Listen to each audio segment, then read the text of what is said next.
Welcome back to the deep dive. Today, I want to try something a little different. Mm, Usually, we're looking at the output of the machine, the yeah, new gadget, the breakthrough drug, the headline news.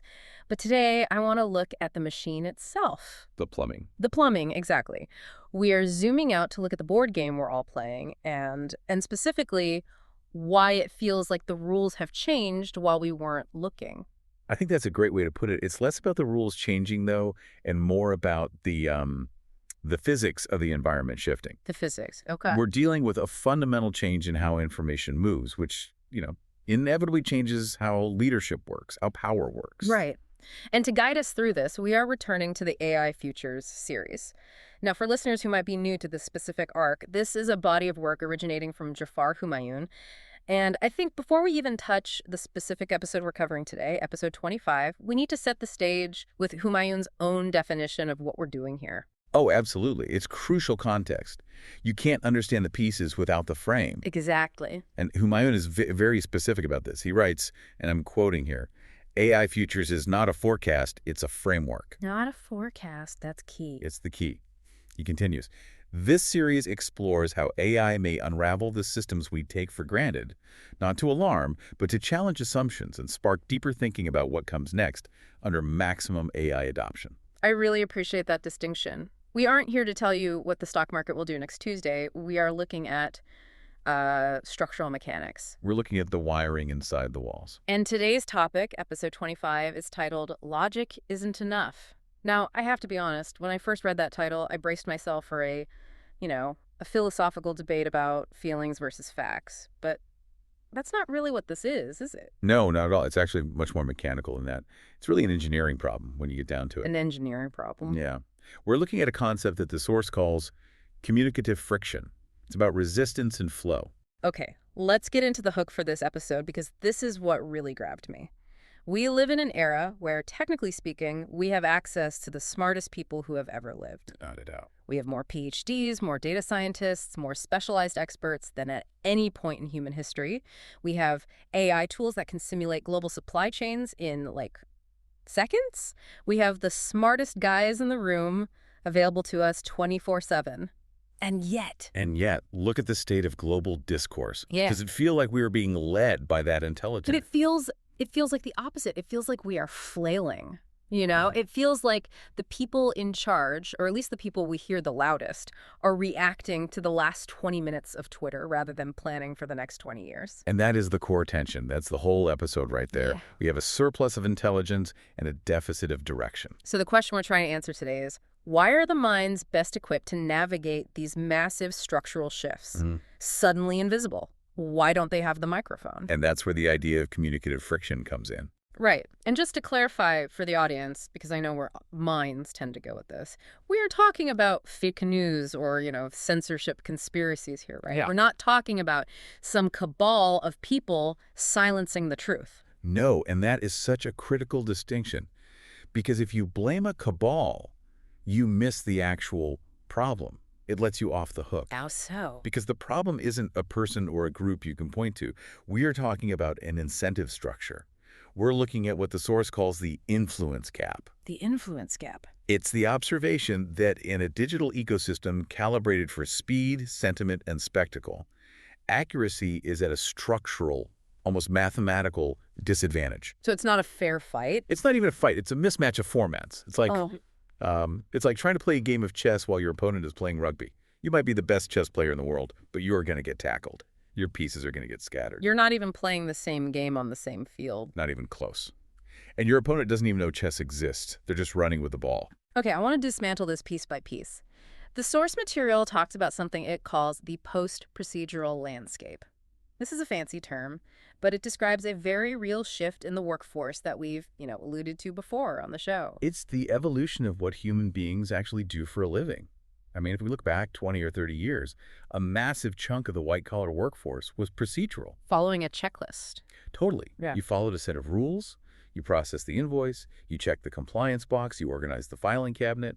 It was about executing a known process correctly and repeatedly. And AI has been eating that layer of the cake for a while now. First, it was, automation in factories, robots doing the repetition. But now, LLMs and agentic AI are absorbing the procedure. Exactly. The AI absorbs the how. It can write the standard legal contract. It can diagnose the standard skin rash from a photo. It can optimize the logistics route based on a set of parameters. So the question becomes, what is left for the human? What's the job that can't be turned into a procedure? And the source calls what remains strategic cognition. Strategic cognition. Yes. The author calls it the spike that stood alone. When the waters of automation and AI rise, all the flat procedural work gets submerged first. Right. What's left standing on the dry land is the work that requires high-level synthesis. These are the minds trained to think across different systems. Give me a concrete example of this person. Who is the strategic cognitive worker? What does their day look like? Okay, think of a supply chain architect for a major global food distributor. 10 years ago, their job might have been, I don't know, updating spreadsheets and calling trucking companies to see where a shipment was. A lot of procedure, a lot of checking boxes. A ton of it. Today, the AI does the tracking and the updating in real time. The human is now responsible for looking at geopolitical tension in the South China Sea, climate data predicting droughts in the Midwest, and labor strike probabilities in European ports. Wow. And then designing a resilience strategy for 5 years out based on all that intersecting data. So they aren't moving the boxes anymore. They are designing the flow of the world. Precisely. They're predicting long-term, second-order outcomes and designing structural solutions. And in theory, these people should be the most valuable, the most influential leaders we have. They should be on the news every night.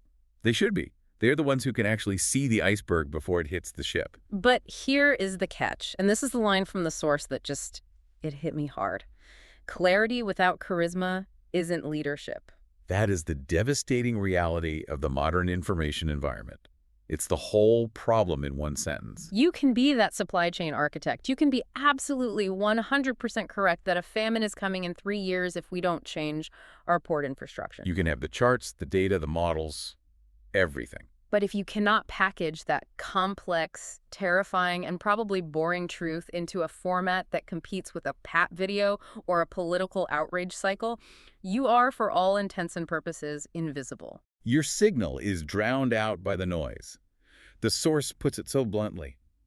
They aren't too late. They're just invisible in a world that stopped listening. Okay, but I have to push back on this a little bit. I have to play devil's advocate. Hasn't this always been true? We've always preferred the charismatic politician over the boring nerd. Why is this an AI futures problem and not just a human nature problem? That's a fair challenge. It's a really important one. And yes, humans have always loved a good story. We're wired for it. But the difference now is the velocity and the volume of the competition. The scale is different. The scale is everything. Yeah. In, say, 1970, if you were the boring expert, you had a few well-defined channels. You could write an op-ed in the New York Times or maybe go on 60 Minutes. Right, there were gatekeepers. There were gatekeepers, editors and producers who would say, this is important, so we will give it airtime even if it's a bit dry. Their job was to curate importance for the public. And today, the gatekeeper is an algorithm. And the algorithm does not care about importance. It doesn't have a concept of it. It cares about dwell time, click-through rate, and shareability. It's optimizing for engagement, not for truth or societal value. So the infrastructure itself has shifted. It's gone from editorial curation to algorithmic optimization. Correct. And that single shift is what creates the influence gap. This is where we really need to get into the physics of attention. Let's do it. Let's break down the mechanics of this gap. The source lists a few key frictions, these mismatches. The first one is accuracy versus immediacy. Okay, think about how information spreads during a crisis. Let's say a big bridge collapses somewhere. It's all over the news. A terrible, very visual event. Exactly. The systemic thinker, the structural engineer, looked at the footage and says, okay, I need to analyze the load-bearing history, the maintenance logs from the last 20 years, the material composition reports, and the wind shear data. I will have a preliminary report in 3 days. 3 days is an eternity online. In the digital ecosystem, 3 days is 3 lifetimes. Meanwhile, the narrative performer, someone with no expertise but very high verbal fluency, looked at the same footage and immediately tweets, "The government failed us. This is what happens when you let them use cheap steel, corruption," and they do it in 5 minutes. And that tweet gets 50,000 retweets in the hour before the engineer has even opened their laptop. Exactly. Immediacy pays off now. The algorithm rewards the first mover, not the correct mover. The narrative gets cemented. It's set in stone. By the time the engineer comes back 3 days later with the truth, which is likely boring, nuanced, and involves a complex mix of factors like metal fatigue, soil erosion, and inadequate funding over decades, Nobody cares. the public attention wave has already crested and moved on to the next outrage. The engineer's report is just a whisper in a hurricane. It's the bullshit asymmetry principle in real time. It takes an order of magnitude more energy to refute bullshit than to create it. And the algorithm acts as a superconductor for the bullshit because it travels with less friction. It's simpler. It's more emotional. Which leads right into the second friction you mentioned, structure versus slogans. Yes. This one feels intuitive, but the mechanics are important. Systemic solutions are almost always what you might call high entropy. They are complex. They involve painful trade-offs. Right. There's no free lunch. Never. A real solution sounds like. We can fix the healthcare system, but it will require raising taxes by 3% on this group, cutting services for that program, and waiting 4 years for the implementation to show results. That is a terrible bumper sticker. Just awful. It's a guaranteed loser in the attention economy. Compare that to free healthcare now, or keep government out of my healthcare. Those fit on a hat. They fit on a hat, they fit in a tweet. A slogan has a very low cognitive load. It enters the brain, activates an identity marker, and prompts a share action almost instantly. There's no thinking involved. So the structure gets filtered out by our brains because it creates cognitive friction. It makes you think, and that's work. The slogan just passes right through because it's smooth. Yes. And finally, the source talks about strategy versus the scroll. This might be the most insidious one. The infinite scroll. Long-term planning, by its very nature, requires you to stop, project yourself into the future, and simulate different outcomes. It's a focused, deep thinking activity. The opposite of scrolling. The absolute opposite. The infinite scroll is designed with military-grade precision to keep you in the eternal now. It rewards the tiny dopamine hit of the next thing, the next post, the next video. Strategy is inherently anti-scroll. It's asking you to eat your vegetables when there's an infinite supply of candy right in front of you. So we have this massive microphone problem. The source phrases it as, we found the minds that could guide us, but left them without a microphone. But again, I want to play devil's advocate here. Are we just saying people are stupid? Because that feels like such a lazy, elitist conclusion. No, and thank you for bringing that up. If we settle for people are stupid, we will never solve this. It's not about intelligence. It is about bandwidth and format.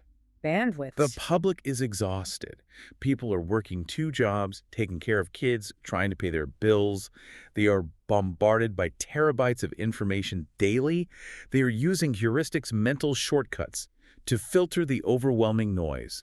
It's a survival mechanism. They're looking for signals that are easy to parse because they don't have the energy for anything else. Exactly right. And the narrative performers provide signals that are perfectly optimized for that exhausted brain. They speak in bold colors, not shades of gray. They provide simple answers, even if they're the wrong answers. Let's talk about these narrative performers. Yeah. The source identifies them as the people who are filling the leadership vacuum. If the architect is quiet, the performer is loud. Who are they? The source calls them narrative shapers. And again, it's really important to do a tone check here. We are not calling them villains or evil manipulators. Right, it's not about intent. It's not. They are simply the winners of the evolutionary game of content. They have adapted to the new environment better than the systemic thinkers. The source identifies 3 main archetypes. The first is the populace. The populist is a master of the blame heuristic. Complexity causes anxiety. When you don't understand why your rent is going up or why the job market feels weird, you feel anxious and powerless. The populist resolves that anxiety by pointing a finger. It's the immigrants, it's the billionaires, it's the coastal elites, it's the other political party. Exactly. It doesn't even matter if it's true. What matters is that it is resolving. It collapses the unbearable complexity of a global economic system into a single, simple enemy. That is an incredibly satisfying narrative. It's a high-efficiency mental transaction for a tired brain. It gives you a target for your anxiety. It does. And it feels like an answer. Then there's a second archetype, the technocrat. The technocrat is a bit different. They utilize the efficiency heuristic. They see a messy, complex human problem, and they ignore the messy human reality. offering a clean, technological-sounding solution. Just implement the surveillance system to stop crime. Just use this AI to allocate school funding. Precisely. It sounds like leadership because it sounds decisive. It sounds like math. It has the veneer of objectivity. But it's often math without a soul. It's optimization of the wrong variables. It might optimize for, say, test scores, but in the process, it kills creativity and teacher morale. But in a tweet or in a headline, it looks like a solution. New AI system boosts school performance by 10%. It sounds clean. It sounds like progress. And the third archetype is the influencer. The influencer utilizes the arousal heuristic. Their goal isn't to solve a problem or blame someone for it. Their goal is to make you feel something. Outrage, awe, shock. Any strong emotion. They are trying to fix the issue. They are utilizing the issue as content fuel. They need you to feel anger or joy or disgust so that you engage with their post. The broken bridge isn't a problem to be solved. It's a backdrop for a viral video. So the common thread here is that none of these three archetypes are actually solving the structural problem. The populist blames, the technocrat automates away the nuance, the influencer exploits it for clicks, but the bridge is still broken. That is the absolute key distinction. They are narrating the collapse, not preventing it. The source calls them performative leaders. They look like they are steering the ship, but the wheel isn't actually connected to the rudder. And everyone on board is applauding the confident way they're spinning the wheel. While the ship is drifting towards the rocks. So what happens to the ship? This brings us to the next big concept from the source. Systemic drift.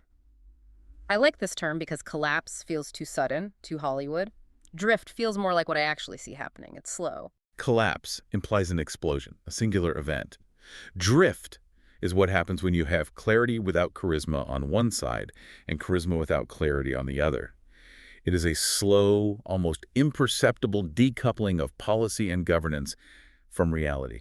Break down the feedback loop for me. How does this drift actually function in, say, a government or a large corporation? Okay, it starts with the signal. The public consumes the simplified emotional narratives from the performers we just discussed.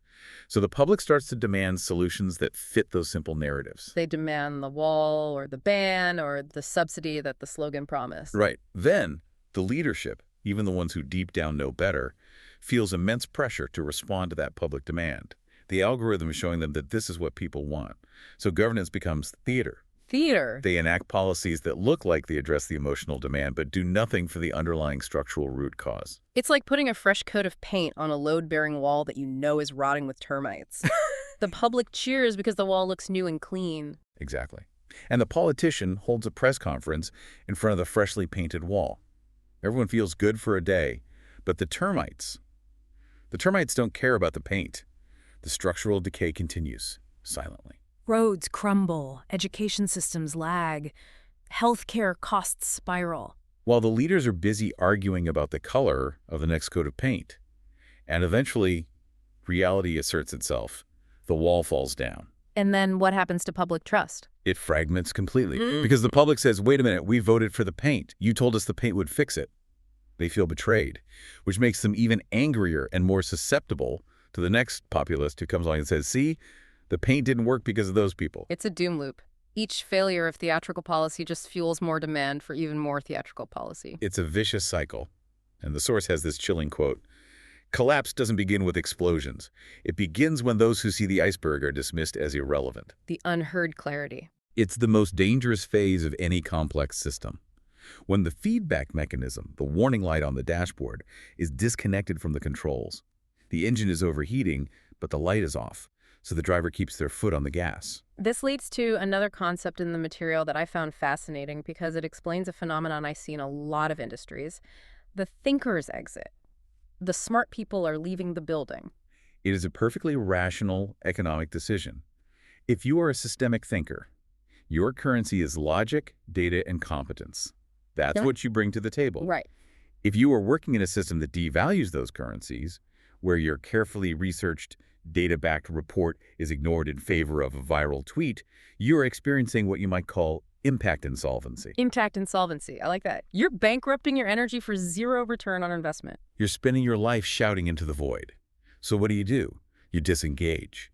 You retreat to the private sector where your skills are valued, or you go into pure academia, or you just You focus on your own garden. You stop trying to save the public commons because the commons has become hostile to your very nature. That's the thinker's exit. And when the thinkers leave, the system becomes even more fragile. And that's when we hit the threshold of heroism. Okay, this part is scary. What is that? When a system drifts too far, when enough of the smart people have left, the problems become so massive and so acute that quiet, boring, incremental maintenance is no longer enough. You can't just patch the roof anymore. The whole house is on fire. And when the house is on fire, you don't want an architect with a blueprint. You want a hero with a fire hose. You demand a loud hero. And this is the trap. The system moves past the point where quiet logic works, and it enters a phase where only drastic, theatrical, and often authoritarian intervention can supposedly save it. But those interventions often just accelerate the collapse. They pour gasoline on the fire thinking it's water because it's a big dramatic action. And this leads to what the source calls the irreversibility of noise. Once you train a population to expect spectacle, you can't just go back to boring spreadsheets and committee meetings. The transitional friction is too high. Extremely high. Imagine a politician today trying to run a campaign based on slow incremental adjustments to the tax code to ensure long-term solvency. They would get zero traction. They would be last out of the first debate. They wouldn't even make it past the primary. Yeah. So we're stuck in the spectacle, and the thinkers, the architects, become background characters in their own story, understood by too few, too late. Okay, that is the diagnosis, and I have to say it is bleak. But the source material is very explicit. This isn't hopeless, but it won't fix itself. We need to pivot hard to solutions. Yes, and the mandate is clear. If logic isn't enough, then logic must learn to speak. We cannot sit around waiting for the audience to suddenly wake up one day and develop an appetite for boring 30-page PDF reports. That is not going to happen. Never. So we have to change the delivery mechanism. The logic has to be repackaged to flow through the new channels. The source offers 4 specific bridges to do this. I want to go deep on these because I think this is where the real value lies for people listening. The first is called translational pairs. I love this concept. It's so practical. It's based on the simple idea that the architect and the storyteller are very rarely the same person.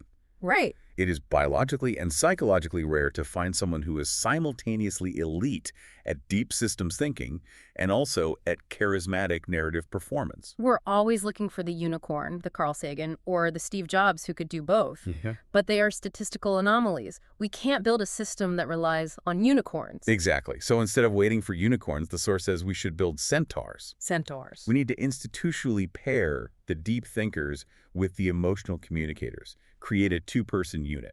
So how does this work in practice, in an organization? Think of it like a navigator and a driver in a rally car. The navigator is the thinker. They have the map, the data. They see the turns, the cliffs, the long-term route. But they don't touch the wheel.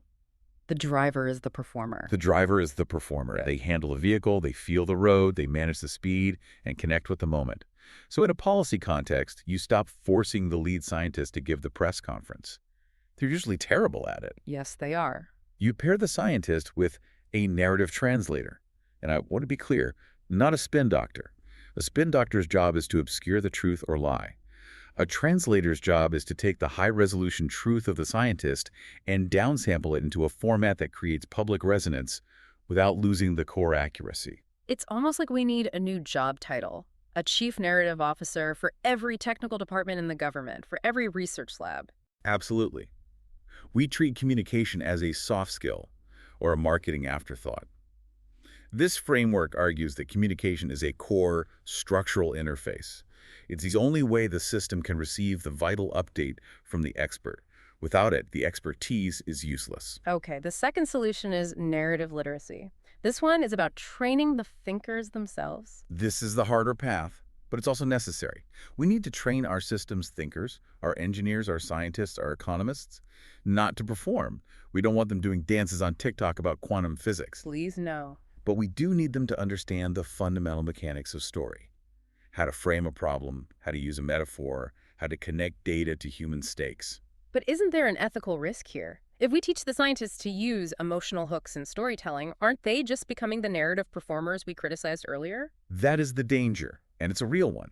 But the source makes a key distinction between manipulation and interface design. Explain that. Manipulation is using emotional language to bypass logic in order to sell a lie or a half-truth. Narrative literacy, as it's framed here, is about using emotion to create a hook for the truth. It's about making the logic accessible. It's user interface designed for the human brain. That's a perfect analogy. Exactly. If you write a brilliant piece of software with no user interface, just a command line, almost nobody can use it. It's not because they're stupid. It's because the interface is hostile. Right. If you have a profound truth with no story wrapped around it, nobody can hear it. Teaching a scientist to use a powerful metaphor is just building a graphical user interface for their data. It's not dumbing it down. It's translating it up into a form the brain can actually process. Yes. It is respecting the audience's cognitive load limits, which is something experts are famously bad at. The third solution is the most ironic one, I think. Algorithmic signal boosting, or AI as interpreter. This is fighting fire with fire. AI and algorithms created a flood of noise that drowned out the experts. But AI might be the only tool fast enough and powerful enough to build them a boat. Explain that. How does an AI help the boring expert? Imagine an interpretation agent, a specialized AI. You feed it a 400-page climate assessment, dense, unreadable, full of charts and jargon. The kind of thing that sits on a server and is read by 12 people in the world? That exact document. And this AI instantly converts it into 50 different formats, tailored for every platform.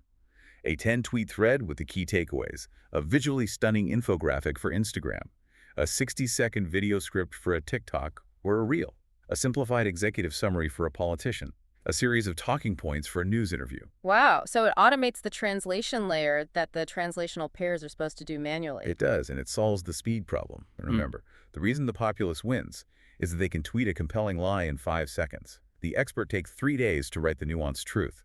AI can help the expert generate the engaging version of the truth in 5 seconds. It levels the playing field of immediacy. It turns the latent potential value of the expertise into active kinetic energy in the media ecosystem. It converts summary into story at scale. That's powerful. Okay, the final solution is decentralized leadership. This one is about changing the battlefield. If you cannot win the national attention game because you aren't a charismatic performer, then stop playing that game. It's rigged against you. Play the local trust game instead. Shrink the stage. Precisely. Intelligence, competence, and nuance scale beautifully in small networks. If you're trying to fix a local bridge or manage your town's school board budget, you don't need 1 million views on YouTube. You need the trust of 50 people who can look you in the eye. And people are generally better at detecting bullshit in person, face-to-face, than they are through a screen. Much better. The populist techniques that work great on a national cable news show often fall completely flat in a town hall meeting where people actually know the details of the local issue. The influence gap is widest at the global abstract level. And it's narrowest at the local, tangible level. So the strategy for the systemic thinker is go local. Stop trying to be a thought leader for the entire internet. Go be an actual leader in your community. Build islands of competence. That feels really actionable. It's not just wait for the world to get smarter. It's go to the place where your smarts actually work. Exactly. Rebuild trust from the ground up. I want to zoom out as we begin to wrap this up. The central paradox here is so vital to understand. We are not suffering from a lack of solutions. No. And that is the absolute tragedy of our time. There is no shortage of genius. There is no shortage of insight.